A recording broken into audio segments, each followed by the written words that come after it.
श्री गुरु माणिक जय गुरु माणिक श्री गुरु माणिक जय गुरु माणिक हाची गुरु उपदेश मुख्य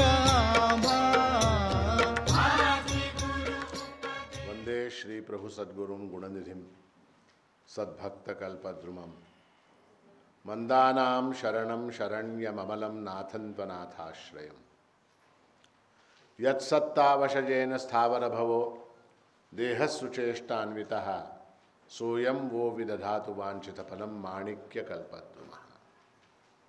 इन शब्दों में प्रभु महाराज के चरणों में अनंत कोटि प्रणाम अर्पित करता हूँ और आज इस भाद्रपद पूर्णिमा के अवसर पर आप सभी सद्भक्तों को संबोधित करते हुए मुझे अतीव प्रसन्नता की अनुभूति हो रही है।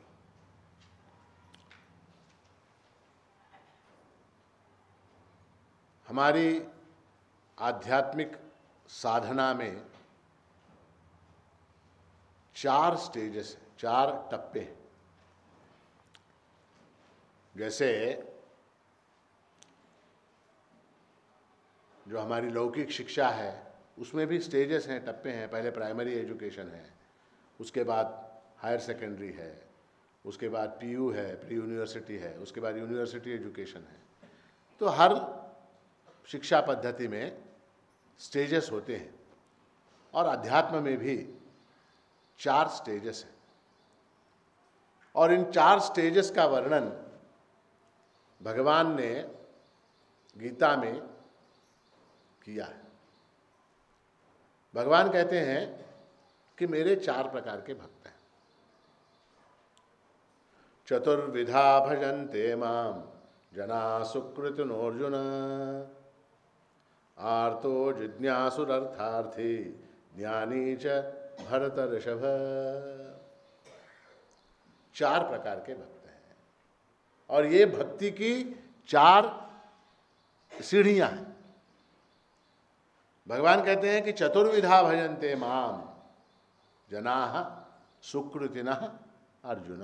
हे अर्जुन, 4 प्रकार के लोग मेरी भक्ति करते हैं और उसमें एक विशेष शब्द भगवान ने प्रयुक्त किया, सुकृतिनः।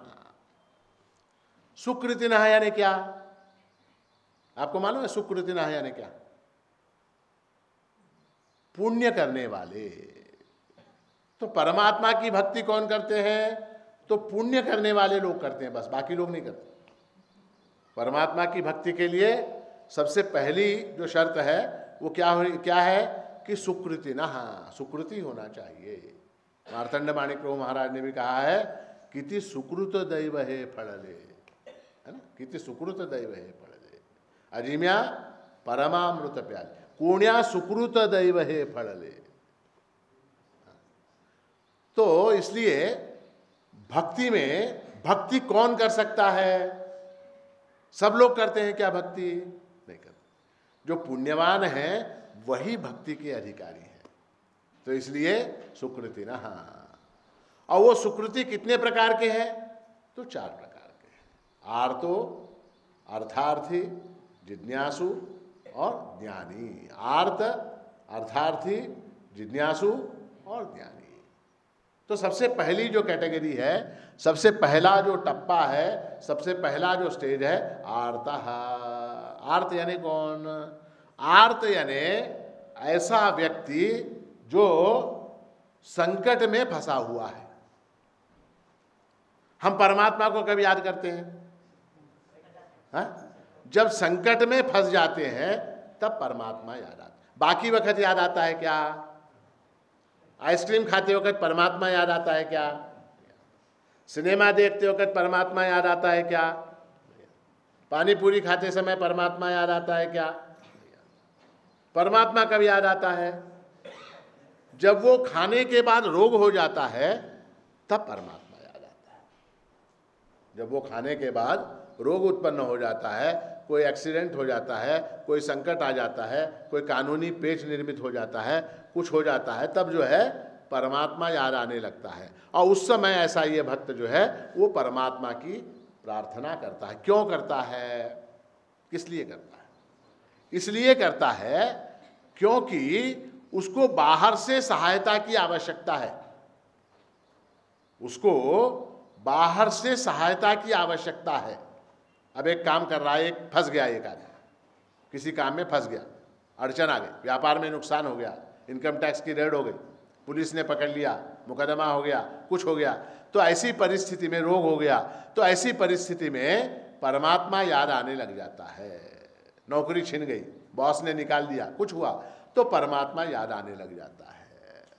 इसलिए याद आता है क्योंकि वहां उसका जो अपना स्वयं का बल है वो अपर्याप्त सिद्ध होने लगता है, उसको कहीं से बाहर से रीइंफोर्समेंट चाहिए, कोई मदद उसको चाहिए, इसलिए वो परमात्मा को याद करता है। आर्तः, ये सबसे पहले हमको परमात्मा की याद कब आती है?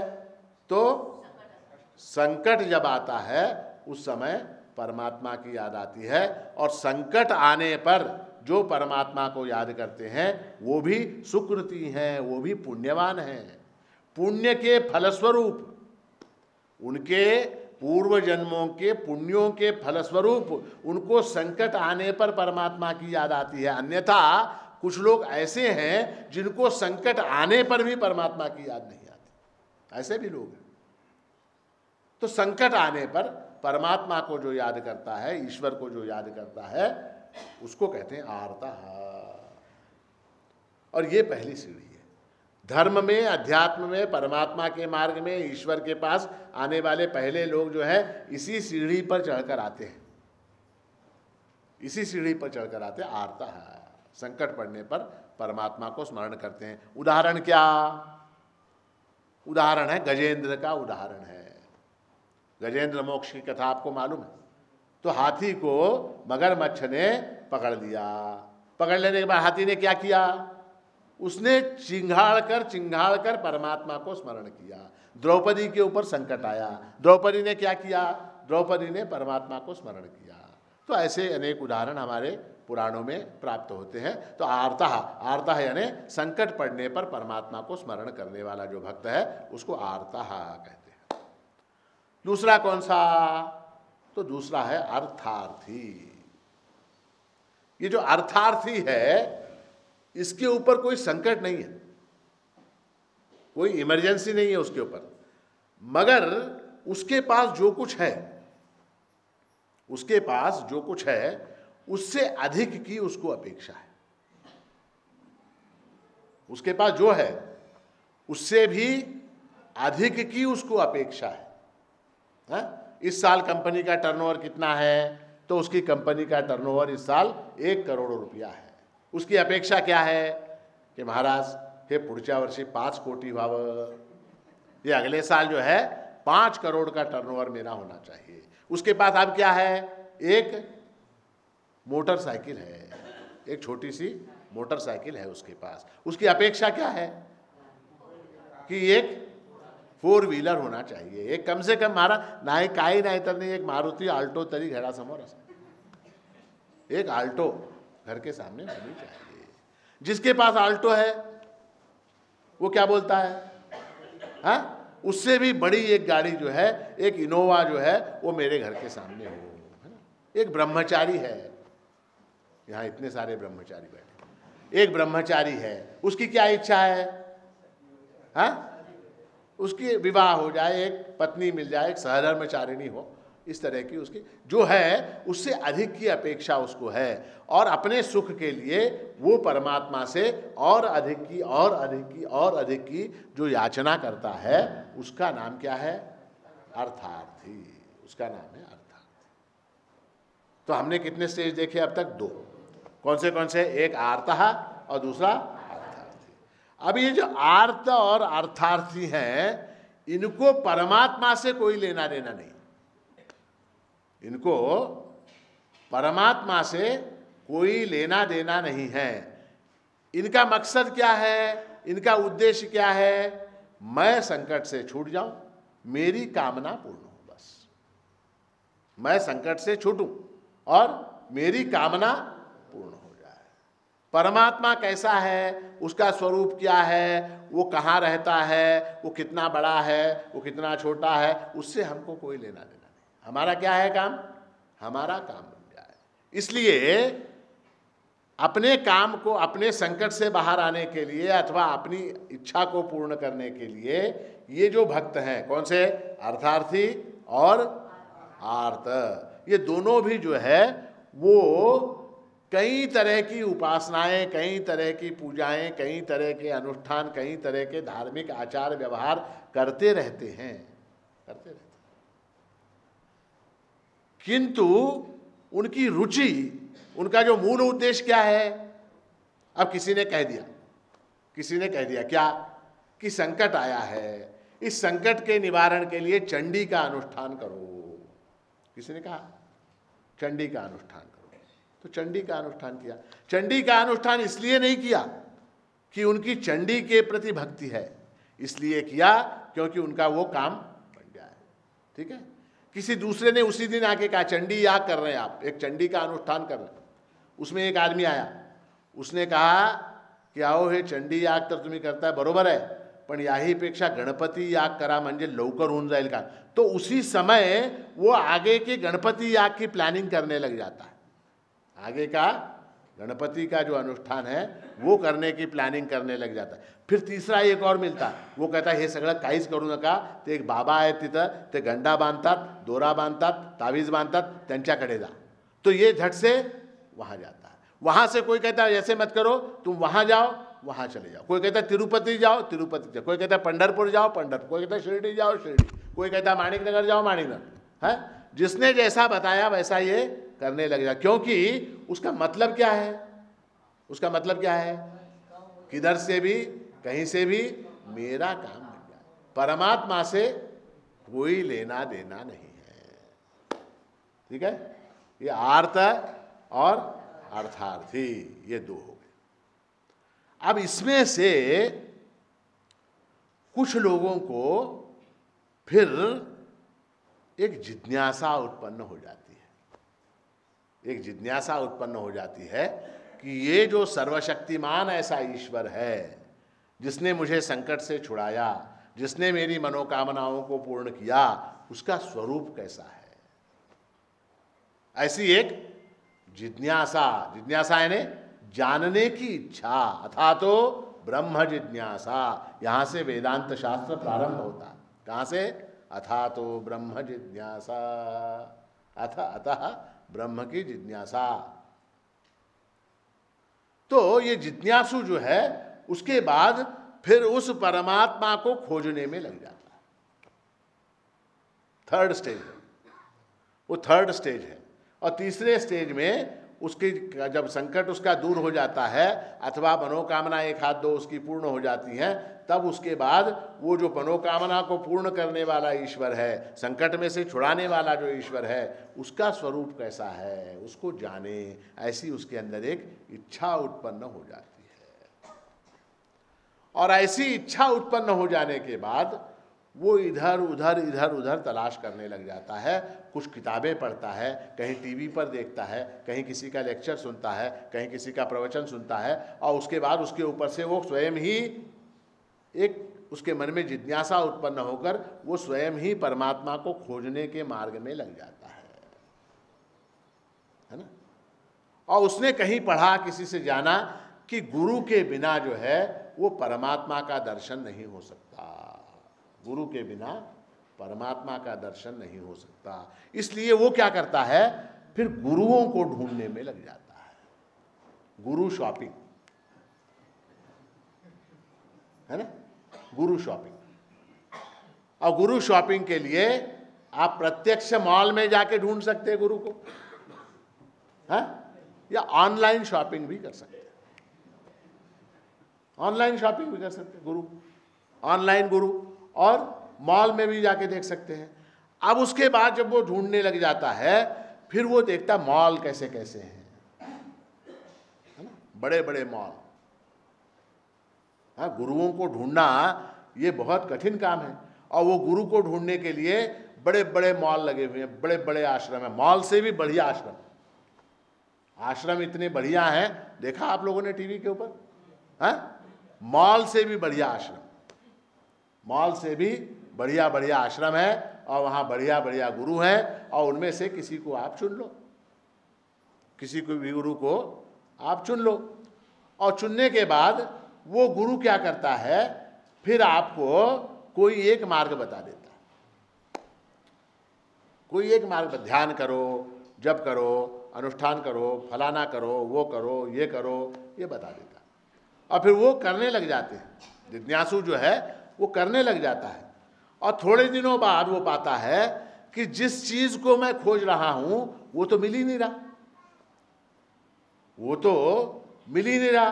फिर वो क्या करता है, फिर वो दूसरे मॉल में जाके फिर दूसरे गुरु को खोजता है, फिर तीसरे गुरु को खोजता है, फिर चौथे गुरु को खोजता है, और खोजता ही रह जाता है। अंततो गत्वा उसको उस परम तत्व की, उस ईश्वर तत्व की प्राप्ति नहीं होती,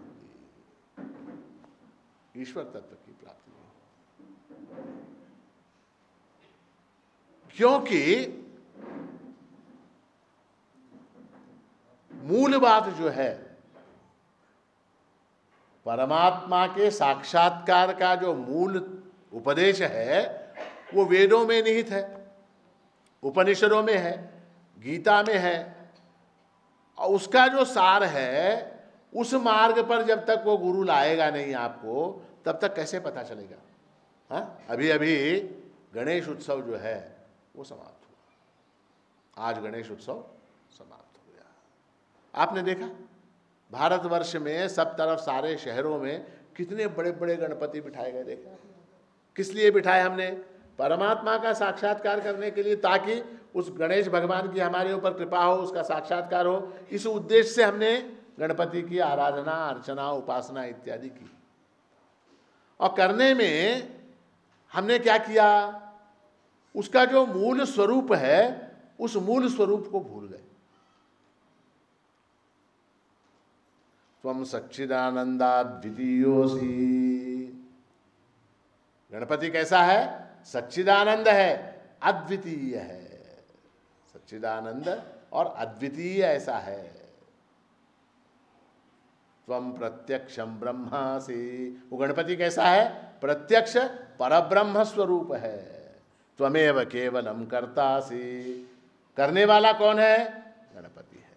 हरने वाला कौन है? गणपति है। धरने वाला कौन है? गणपति है। ये उसका जो मूल स्वरूप है, इसको हम भूल गए। हमने क्या किया? पेंडाल कैसा हो, गणपति की मूर्ति कितनी बड़ी हो, हाँ, प्रसाद में क्या क्या बनेगा, हाँ, और बाजा कौन बजाएगा, और कौन सबसे ज्यादा नाचेगा, है ना, कौन सबसे ज्यादा नाचेगा, इसी में लग गए। जिज्ञासा थी, मगर जिज्ञासा हमारी सही दिशा में प्रवृत्त नहीं हुई, सही दिशा में प्रवृत्त नहीं हुई। देखिए कितना दुख होता है, दर्द होता है कि गणपति के बड़े बड़े विग्रह जो है वहाँ नदी में विसर्जन किए गए, हाँ, और नदी में पर्याप्त पानी नहीं, तो किसी का हाथ टूटा है, किसी का पैर टूटा है, किसी का पेट फूट गया, किसी का सिर टूट गया। ऐसे गणपति के विग्रह हमने नदी में विसर्जित नहीं किए, हमने फेंक दिए, हमने वहाँ पर वो गणपति फेंक दिए। इस तरह के आचरण से गणपति प्रसन्न होगा क्या? हमको परमात्मा की प्राप्ति होगी क्या? ईश्वर की प्राप्ति होगी क्या? तो जिज्ञासु अवस्था जो है, तीसरी जो स्टेज है, तीसरे प्रकार का जो भक्त है, वो सबसे महत्वपूर्ण है। उसको यदि सही मार्ग पर उसको अगर भेज दिया जाए, उसको अगर सही रास्ता मिल जाए, तो फिर वो क्या हो जाता है? अंततः वो फिर ज्ञानी बनता है। वो जिज्ञासु ज्ञानी बनता है। और अगर वो ज्ञानी नहीं बन सका और उसको योग्य गुरु की प्राप्ति नहीं हुई, तो फिर क्या हो जाता है? फिर वो जिज्ञासु का जिज्ञासु ही रहता है, जिज्ञासु का जिज्ञासु ही रहता है। अब जैसे हम लोग रोज प्रार्थना करते हैं, हाँ, आप लोग भी करते हैं, सबको मेरे ख्याल से यहाँ जितने लोग बैठे हैं सबको ये श्लोक याद है। क्या? त्वमेव माता च पिता त्वमेव, त्वमेव बंधुश्च सखा त्वमेव, त्वमेव विद्या द्रविणम त्वमेव त्वमेव सर्वम मम देव देव। आपको याद है सबको? सब लोग, हम लोग आरती होने के बाद रोज ये हमारी उपासना में ये श्लोक पढ़ते हैं। बहुत सरल। त्वमेव माता च पिता त्वमेव। क्या अर्थ है इसका? हाँ, है ना? तुम ही मेरी माता हो, तुम ही मेरे पिता हो। त्वमेव माता च पिता त्वमेव त्वमेव बंधुश्च सखा त्वमेव। तुम मेरे बंधु हो, तुम मेरे सखा हो। त्वमेव विद्या, मेरी विद्या क्या हो? तुम हो। द्रविणम त्वमेव, मेरी धन संपत्ति पैसा जो कुछ है वो क्या है? वो तुम हो। हाँ? और त्वमेव सर्वम मम सर्वम, त्वमेव सर्वम, मेरे सब कुछ तुम हो। हे देव, तुम जो है मेरे सब कुछ हो। ऐसी प्रार्थना हम लोग करते हैं कि नहीं? ये जो अवस्था है ये जिज्ञासु की अवस्था है। त्वमेव माता च पिता त्वमेव त्वमेव बंधुश्च सखा त्वमेव त्वमेव विद्या द्रविणम त्वमेव त्वमेव सर्वम मम देव देव। तुम मेरी माता हो, तुम मेरे पिता, है ना? वो एक गाना भी है पिक्चर का, कौन सा? तुम ही हो माता पिता तुम ही हो, है ना? याद है? तुम ही हो माता पिता तुम ही हो, एक गाना था बचपन में हम लोग गाते थे। तो एक गाना है और इसका अर्थ भी बड़ा सरल है कि तुम मेरी माता हो, तुम मेरे पिता हो। इस श्लोक को पढ़ने वाले को अगर योग्य गुरु मिल जाए, ये श्लोक सब लोग पढ़ते हैं, मगर इस श्लोक को पढ़ने वाले को अगर योग्य गुरु मिल जाए तो इस श्लोक का अर्थ बदल जाता है। इस श्लोक का अर्थ बदल जाता है। किस तरह से बदलता है? त्वमेव माता, मेरी जो माता है वो तुम हो। समझ में आई बात? समझ में आई बात या ऊपर से निकल गई? परमात्मा से ये कहना कि तुम मेरी माता हो, हाँ, और दृष्टि को बदलने के बाद ये कहना कि ये जो मेरी माता है वो तुम हो। समझ में? त्वमेव माता च पिता त्वमेव, मेरा जो पिता है वो कौन है? वो तुम हो। तुम मेरे पिता हो नहीं, मेरा जो पिता है वो तुम हो। त्वमेव माता च पिता त्वमेव त्वमेव बंधुश्च, मेरे जो बंधु हैं, मेरे जो सगे संबंधी हैं, सारे भाई बहन वगैरह जितने हैं वो जो हैं यहाँ पर, वो सब तुम हो। त्वमेव बंधुश्च सखा त्वमेव, मेरे जो मित्र हैं वो क्या है? वो तुम हो। त्वमेव बंधुश्च सखा त्वमेव त्वमेव विद्या, जितनी भी जो भी जैसी भी विद्या मेरे पास है वो तुम हो। त्वमेव विद्या द्रविणम त्वमेव, मेरे पास जो भी जितना भी धन है, जो भी संपत्ति है वो क्या है? वो तुम हो। और त्वमेव सर्वम मम, मेरा सब कुछ जो कुछ है वो सब तुम हो। समझ में आई बात? अर्थ में परिवर्तन हुआ क्या नहीं कुछ? है क्या हुआ बताइए? अर्थ में परिवर्तन। पहले क्या अर्थ था? पहले क्या अर्थ था? हाँ हाँ हाँ, तो जिज्ञासु की दृष्टि कैसी है कि त्वमेव माता च पिता त्वमेव, तुम मेरी माता हो, तुम मेरे पिता हो, तुम मेरे बंधु हो, तुम मेरे सखा हो। हैं?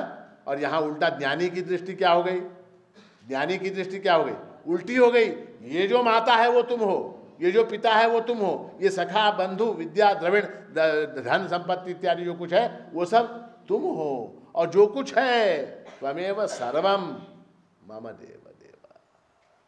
ये दृष्टि का परिवर्तन जो है वो जिज्ञासु से ज्ञानी जब हम बनते हैं तो दृष्टि में ये परिवर्तन आता है, दृष्टि के अंदर ये परिवर्तन आता है।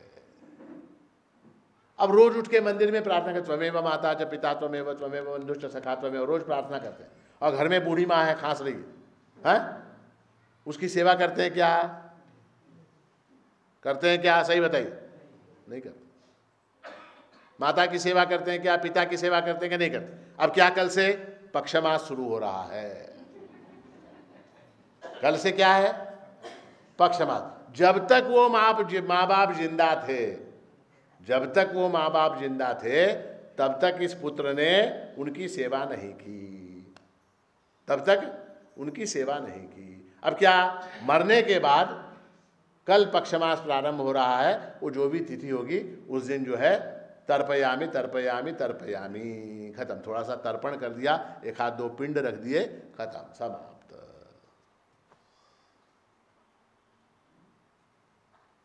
तो माता पिता बंधु भगिनी मित्र सखा धन विद्या इत्यादि जो कुछ मेरे पास है वो सब परमात्मा का स्वरूप है। किम बहुना जो है वो सब परमात्मा का रूप है। त्वमेव मम सर्वम। मेरा रोग क्या है, जो मेरा है, जो है वो सब परमात्मा का रोग। अच्छा चलिए, मेरा रोग क्या है, मेरा रोग क्या है, बताइए बताइए। हाँ, सर्वम में अंदर रोग आ गया क्या नहीं, सर्वम के अंदर रोग आया क्या नहीं। हाँ, सर्वम शब्द का अर्थ क्या, सब कुछ, सर्वम यानी सब कुछ। तो सर्वम के अंदर रोग आया क्या नहीं, तो रोग क्या है, परमात्मा का रूप है। रोग क्या है, परमात्मा का रूप है। मुझको जो व्यापार में नुकसान हुआ, हानि हुई, वो मेरा है क्या नहीं, जो हानि हुई वो मेरी हुई क्या नहीं। व्यापार में जो हानि हुई वो सर्वम के अंतर्गत आया क्या नहीं, फिर वो परमात्मा का रूप है क्या नहीं। हाँ, मेरा जो एक्सीडेंट हुआ, जो एक्सीडेंट हुआ वो सर्वम के अंदर आया क्या नहीं। हाँ, मेरे जो लाभ हुआ वो सर्वम के अंदर आया क्या नहीं।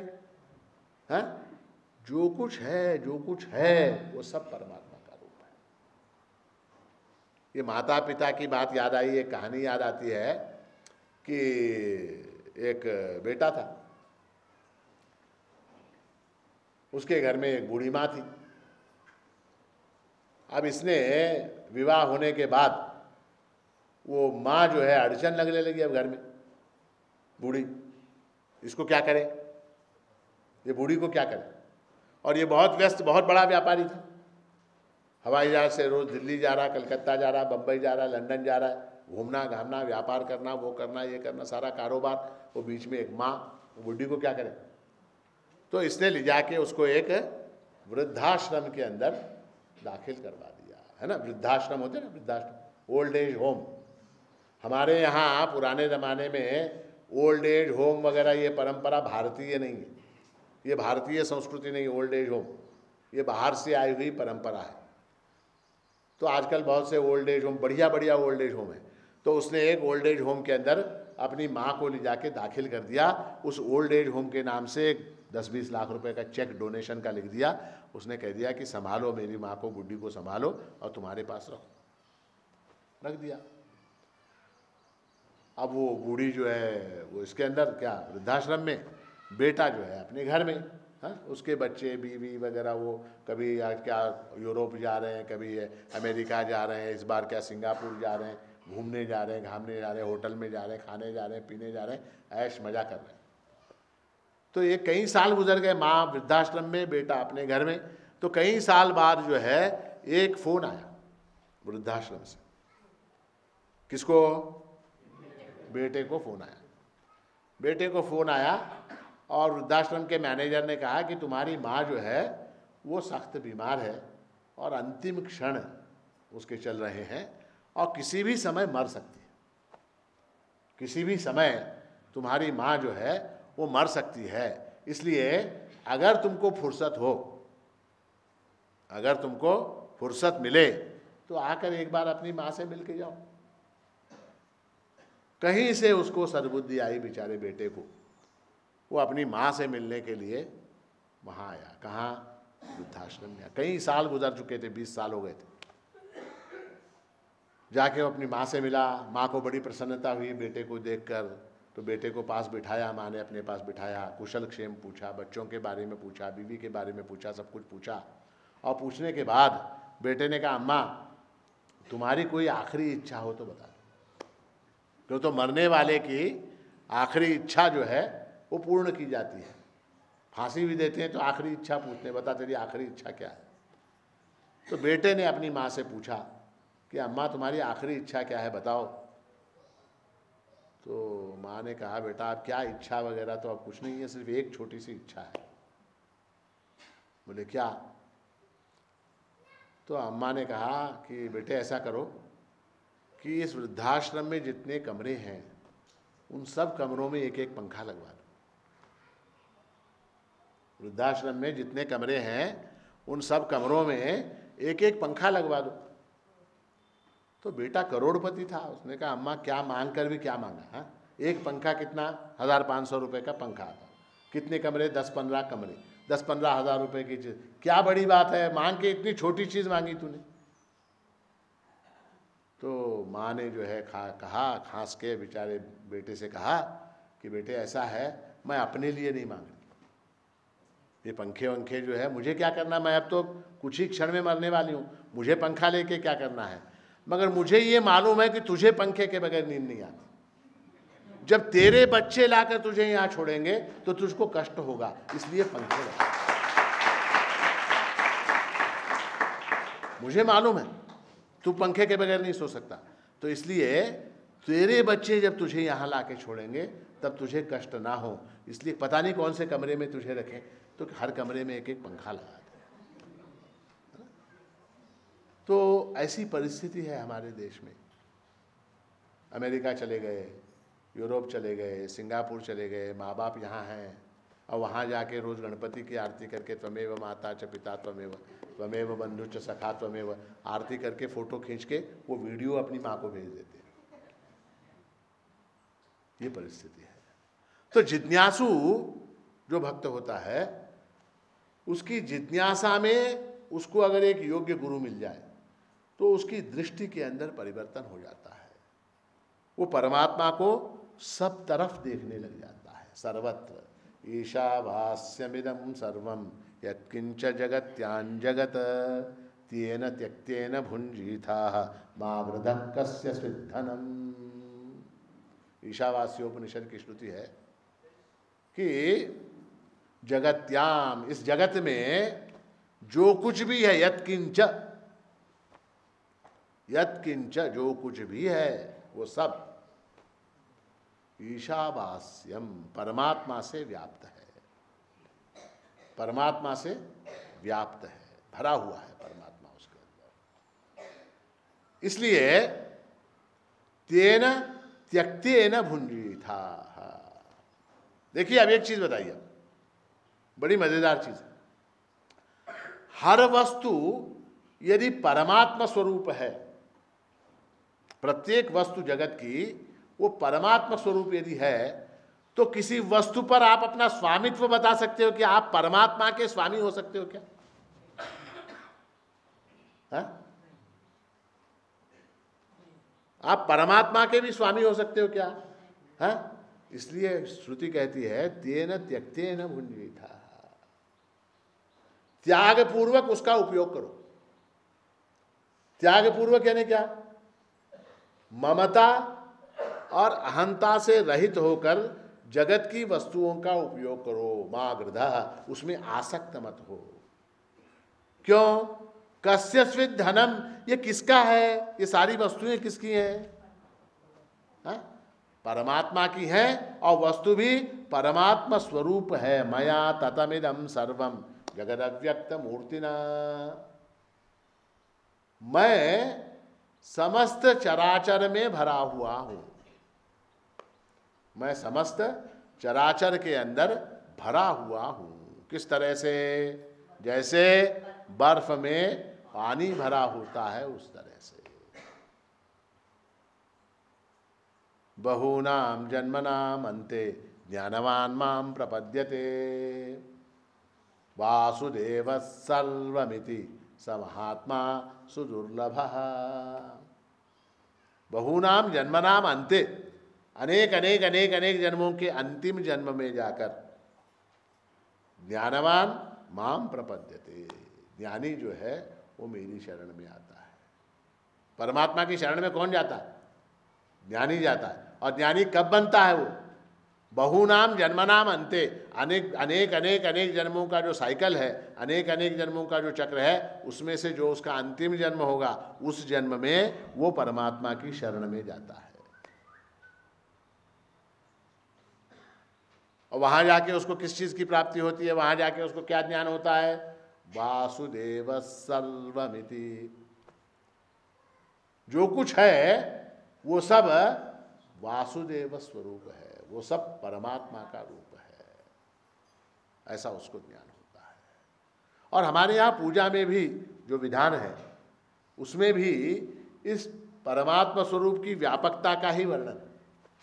जैसे हम लोग नित्य पूजा करते हैं तो उसमें मंत्र आता, लम पृथिवी आत्मने गंधान धारयामी।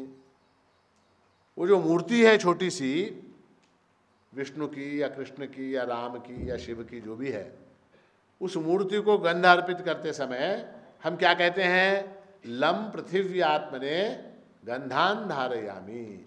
हे पृथ्वी जिसका स्वरूप है। गणपति कितना है घर में? इतना सा, चांदी का या तांबे का, पीतल का। गणपति कितना है? इतना छोटा सा है। राम कितने हैं? इतने हैं। विष्णु कितने? इतने से हैं। इतने से विष्णु को गंध अर्पित करते समय मैं क्या कहता हूं? लम पृथिव्यात्मने गंधान धारयामी। पृथ्वी जिसका रूप है, ऐसे परमात्मा को मैं गंध अर्पित कर रहा हूं। हम आकाशात्मने पुष्पाणि पूजयामी। आकाश जिसका स्वरूप है, उसको मैं पुष्प अर्पित कर रहा हूं, है ना? तो इस तरह से यम वायव्यात्मने धूपम परिकल्पयामी। वायु जिसका स्वरूप है, ऐसा परमात्मा, इतना बड़ा। और जगत की जितनी वस्तुएं हैं, आप देखिए, जगत में सर्वत्र परमात्मा भरा हुआ है। ये अध्यात्म शास्त्र नहीं, विज्ञान से भी सिद्ध हो जाता है। अध्यात्म में जाने की आवश्यकता नहीं है, विज्ञान से, प्योर साइंस से भी आप सिद्ध कर सकते हो कि जगत में सर्वत्र परमात्मा भरा हुआ है। जगत की जितनी वस्तुएं हैं वो सब क्या हैं? पंचमहाभूतात्मक हैं। आपको समझ में आ रही बात? पंचमहाभूतात्मक यानी क्या? पृथ्वी, जल, अग्नि, वायु और आकाश। इन 5 तत्वों से बनी हुई चीजें हैं। सारी चीजें, जितनी भी चीजें हैं, वो इन 5 तत्वों से बनी हुई। इनके अलावा कोई छठा एलिमेंट है क्या? पृथ्वी, आप, तेज, वायु, अग्नि, आकाश के अलावा और कोई छठी वस्तु है क्या? नहीं। इन 5 के ही मिश्रण से सारी वस्तुएं बनी हुई हैं, है ना? अब ये माइक्रोफोन है, ये किस तत्व का बना है? हाँ, पृथ्वी तत्व का बना हुआ है, पृथ्वी तत्व है। कोका कोला है, मालूम है कोका कोला? हाँ, वो कौन सा तत्व है? जल तत्व है। हाँ, अगरबत्ती की गंध है, वो कौन सा तत्व है? वायु तत्व है। आपका शरीर है, हाँ, आपके शरीर में क्या है? पंचमहाभूत है क्या नहीं? हड्डी क्या है? रक्त क्या है? हाँ, जल है। और जो ताप है शरीर के अंदर, टेम्परेचर है 98.4, वो क्या है? अग्नि तत्व। अहम वैश्वानरो भूत्वा प्राणिनाम देहम आश्रिता। वो जो अग्नि तत्व है वो क्या है? वो अग्नि तत्व है, शरीर के अंदर अग्नि तत्व है। और शरीर के अंदर वायु है क्या नहीं? है, वायु तत्व है शरीर के अंदर, है? और आकाश है क्या नहीं? शरीर के अंदर आकाश कहाँ है? हाँ, शरीर के अंदर आकाश कहाँ है? जितनी भी खाली जगह, ये क्या है? आकाश है। ये क्या है? आकाश। आकाश। ये क्या? सबसे ज्यादा आकाश कहाँ है? खाली जगह है, आकाश। हाँ, तो जितनी भी वस्तुएं मेरे शरीर से लेके अन्य जितनी वस्तुएं हैं, वो सारी वस्तुएं पंचमहाभूतों से बनी हुई हैं। और पंचमहाभूत क्या है? पंचमहाभूत क्या है? पंचमहाभूत परमात्मा के अव्यक्त स्वरूप का व्यक्त आविष्कार है। अव्यक्त ऐसे परमात्मा का व्यक्त आविष्कार क्या है? पंचमहाभूत है, पंचमहाभूत है। तो ये शरीर क्या है? ये शरीर क्या है? ये परमात्मा रूप है। ये शरीर परमात्मा रूप है। ये वस्तुएं क्या हैं? ये सब परमात्मा रूप है। जगत क्या है? परमात्मा रूप है ना? जगत परमात्मा रूप है, व्यक्ति परमात्मा रूप है, देह परमात्मा रूप है, माता परमात्मा रूप है, पिता परमात्मा रूप है, हाँ, बंधु सखा भगिनी सारी वस्तुएं परमात्मा रूप हैं। परमात्मा के अलावा फिर यहाँ क्या है? परमात्मा के अतिरिक्त यहाँ क्या है? हाँ, परमात्मा के अतिरिक्त यहाँ कुछ भी नहीं है। यच्चापि सर्वभूतानां बीजं तदह अर्जुन न तदस्ति विना यत् स्यात् मया भूतम चराचरम। भगवान कहते हैं 10वें अध्याय में कि यच्चापि सर्वभूतानां बीजम तद अहम अर्जुन। सर्वभूतानां, जितनी भी वस्तुएं हैं, जितने भी प्राणी हैं। भूत शब्द का दो अर्थ होता है। एक क्या? भौतिक वस्तु को भी भूत कह सकते हैं, प्राणियों को भी भूत कह सकते हैं। हाँ? जो हुए हैं वो भूत, भू धातु से भूत शब्द बना है। तो यच्चापि सर्वभूतानां, जितनी भी वस्तुएं हैं, जितने भी प्राणी हैं, यच्चापि, यच्चापि, जितने भी हैं वो सब बीजम तत् अहम अर्जुन। उन सारी वस्तुओं का मूल बीज कौन है? परमात्मा स्वयं कहते हैं अहम, मैं स्वयं इन सारी वस्तुओं का बीज हूं। सारी वस्तुओं का बीजभूत तत्व अगर कुछ है तो वो परमात्मा है। न तदस्ति विना यत् स्यात् मया भूतम चराचरम। मेरे बिना ये कुछ हो ही नहीं सकता, रह नहीं सकता। मेरे बिना ये सब हो नहीं सकता, रह नहीं सकता, दिख नहीं सकता, अनुभव में नहीं आ सकता। मया बिना, मेरे बिना ये सब कुछ हो ही नहीं सकता। जैसे अंगूठी है, अंगूठी है ना, अंगूठी। अब इस अंगूठी का नाम क्या है? अंगूठी। इसका रूप क्या है? वर्तुलाकार, गोलाकार। वर्तुलाकार रूप है और नाम अंगूठी है, और इसमें अंदर से सोना निकाल दिया, क्या बचा? अंगूठी में से सोना निकाल दिया, क्या बचा? हाँ, कुछ नहीं बचा। अंगूठी में से सोना निकाल लिया मैंने, क्या बचा? सोना कहां से बचा? निकाल लिया ना, कुछ नहीं बचा। न तदस्ति बिना यत् स्यात् मया भूतम चराचरम। मया बिना, मेरे बिना ये कुछ नहीं। जैसे अंगूठी में, जैसे मान लीजिए लहर, लहर में से पानी निकाल लिया, क्या हुआ? लहर में से पानी निकाल लिया, क्या बचा? कुछ नहीं बचा। लहर में से पानी निकाल लिया तो क्या बचा? लहर क्या है? लहर पानी ही है। लहर क्या है? पानी ही है। उसको एक नाम और रूप अलग मिला है, इसलिए वो लहर कहलाती है, अन्यथा वो जल तत्व ही है। उसी तरह से ये जगत है, ये जीव है। देखिए हमने क्या कर रखा है कि जीव, जगत और ईश्वर, ऐसा एक हमने ट्रायंगल बना रखा है। ट्रायंगल समझते आप? त्रिकोण है। ये जीव है, ये जगत है, ये ईश्वर है। ऐसा हमने ट्रायंगल बना रखा है, और उस त्रिकोण में हम घूम रहे हैं। उस त्रिकोण में हम घूम रहे हैं। ये जिज्ञासु की अवस्था है। ज्ञानी जब बन जाता है वो जिज्ञासु, वो त्रिकोण मिट जाता है। वो त्रिकोण जो है, जीव, जगत, ईश्वर, ऐसा जो त्रिकोण बना हुआ है वो मिट जाता है। सबसे पहले क्या हो जाता है? जगत ही ईश्वर रूप है, ऐसा ज्ञान हो जाता है। तो ये और ये दो बिंदु ऐसे मिल जाते हैं, फिर एक सीधी रेखा बन जाती है। क्या? जीव और ईश्वर। और उसके बाद जीव और ईश्वर भी वो एक ही हैं, तो वो भी रेखा मिट जाती है। वहाँ क्या बचता है? केवल ईश्वर बचता है। केवल ईश्वर बचता है, केवल प्रभु बचता है, केवल परमात्मा बचता है। ऐसी जो अवस्था है जब सब कुछ मिट जाए और वहाँ केवल प्रभु बचे, उसको ज्ञानी कहते हैं। और परमात्मा कहते हैं, ईश्वर भगवान कहते हैं इसके आगे वाले श्लोक में कि ये ज्ञानी जो है वो मुझको अत्यंत प्रिय है। वो ज्ञानी जो है वो मुझको अत्यंत प्रिय है, ऐसा आगे भगवान ने कहा है। तो कहने का तात्पर्य है कि आर्त, जिज्ञासु, अर्थार्थी और ज्ञानी, ऐसी ये 4 सीढ़ियां हैं। ऐसे ये 4 प्रकार के भक्त हैं।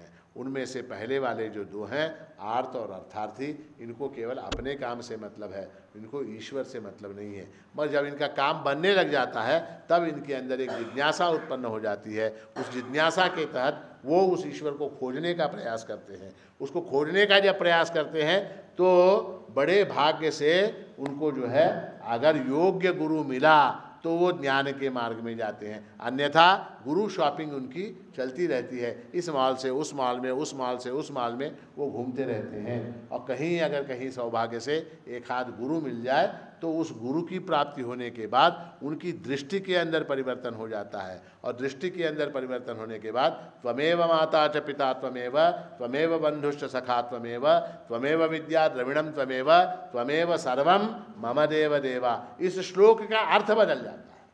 इस श्लोक का अर्थ बदल जाता है। जो कुछ मेरे पास है वो परमात्मा रूप है। त्वमेव सर्वम, जो कुछ मेरे पास है। अब एक देखिए, एक छोटा सा, बाकी पूरे श्लोक का विश्लेषण करेंगे लंबा हो जाएगा। द्रविणम त्वमेव, द्रविणम त्वमेव मतलब क्या? तुम मेरे धन हो, ऐसा कहना एक अर्थ हुआ। और ज्ञानी की दृष्टि में मेरा धन तुम हो, मेरा धन तुम हो। तो अब मान लीजिए कि इसके पास ये जो भक्त है, ज्ञानी भक्त है, इसके पास मान लीजिए 10 लाख रुपए हैं। कल्पना कीजिए 10 लाख रुपए, और 10 लाख रुपए को वो कह रहा है कि मेरा धन तुम हो। है? तो उसके 10 लाख रुपए रहे क्या? वो उसके पास बैंक में 10 लाख रुपए हैं।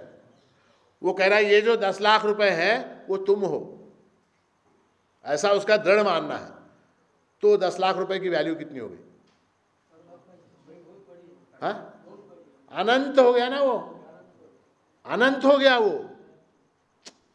देखिए, समझने की कोशिश कीजिए। जब तक बैंक में रखे हुए 10 लाख रुपए को आप 10 लाख रुपए मान रहे हो, तब तक वो 10 लाख रुपए हैं। जब तक बैंक में रखा हुआ 10 लाख है, उसको जब तक आप 10 लाख की दृष्टि से देख रहे हो तब तक वो 10 लाख ही है। और आपने दृष्टि परिवर्तित कर दी, ये जो 10 लाख है वो त्वमेव, वो तुम हो, ऐसा कहा। तो फिर उसकी वैल्यू कितनी हो गई 10 लाख की? अनंत हो गई। क्यों हो गई अनंत? क्योंकि परमात्मा अनंत है। परमात्मा अनंत है, अनंत है। समझ में आई बात? तो अगर आपको सबको जल्दी से जल्दी धनवान होना है अंबानी की तरह, या अंबानी से भी बढ़कर, तो क्या करना पड़ेगा? सखात्वमेव, सखात्वमेव। तुम मेरे मित्र हो, तुम मेरे मित्र हो, ऐसी दृष्टि। और मेरा जो मित्र है वो तुम हो, मेरा जो मित्र है वो तुम हो, ऐसी भावना आ जाती है। तो फिर परमात्मा जो है जैसे अर्जुन के सखा बने, जैसे अर्जुन के मित्र बने, उस तरह से हमारे सारे मित्र जो हैं वो परमात्मा रूप हो जाते हैं। फिर जैसे अर्जुन को परमात्मा भगवान साक्षात स्वयं श्री कृष्ण मित्र के रूप में प्राप्त हो गए, उस तरह से मेरे जितने मित्र हैं वो सब क्या हो जाते हैं? वो सब परमात्मा बन जाते हैं। तो सवाल यह है, देखिए, अध्यात्म में अगर मानो तो बहुत कठिन है, अगर मानो बहुत कठिन है, और अगर मानो तो बहुत सरल है। सवाल आपकी दृष्टि का है, आप किस दृष्टि से किस वस्तु को देखते हैं, बस किस दृष्टि से किस वस्तु को आप देखते हैं। जिस तरह से दृष्टि होगी वैसी सृष्टि होगी, जैसे आप उसको देखेंगे। हाँ? तो देखिए कि आप लोगों ने सड़क के ऊपर इधर उधर घूमते हुए नगरों में, शहरों में, गांवों में घर वगैरह देखे होंगे, हैं? गाड़ियाँ देखी, बस देखे, डबल डेकर बस देखी, रेलगाड़ी देखी, है ना, सारी चीज़ें आपने देखी, वृक्ष देखे, पर्वत देखे। तो आपने एक दृष्टि से इन सब वस्तुओं को देखा। हवाई जहाज में बैठ के भी देखा। हवाई जहाज में बैठ के देखा कि नहीं? हाँ? तो रेलगाड़ी कितनी दिखाई देती है? हाँ? रेलगाड़ी इतनी सिगरेट जितनी दिखाई देती, पूरी की पूरी रेलगाड़ी एक छोटी सी इतनी, हाँ, इतनी दिखाई देती। घर कितने दिखाई देते हैं? इतने इतने दिखाई देते हैं। मकान कितने दिखाई देते हैं? इतने इतने दिखाई देते हैं। कार कितनी? इतनी इतनी, जैसे मच्छर होते हैं ऐसे, कीड़े होते हैं ना, कीड़े की तरह ऐसी कारें दिखाई देती हैं। तो दृष्टि क्या हो गई आपकी? बदल गई। वहां से दृष्टि, उस दृष्टि से देखा, वस्तु छोटी हो गई। इस दृष्टि से देखा, वस्तु बड़ी हो गई। तो वस्तु न छोटी है न बड़ी है। वस्तु वास्तव में न छोटी है न बड़ी है, वो देखने वाले की दृष्टि के हिसाब से वो वस्तु दिखाई दे, जैसा आपने देखा वैसा। तो इसको अगर आपने माता माना तो वो माता है, उसको अगर आपने परमात्मा माना तो फिर वो परमात्मा है, इसको पिता माना तो वो पिता है, उसको परमात्मा माना तो परमात्मा है। हाँ? मानो तो शंकर, न मानो तो कंकर।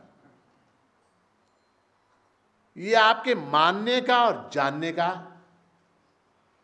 तंत्र है पूरा का पूरा। अब इसमें भी भक्ति में पहले मान के बाद में जानते हैं।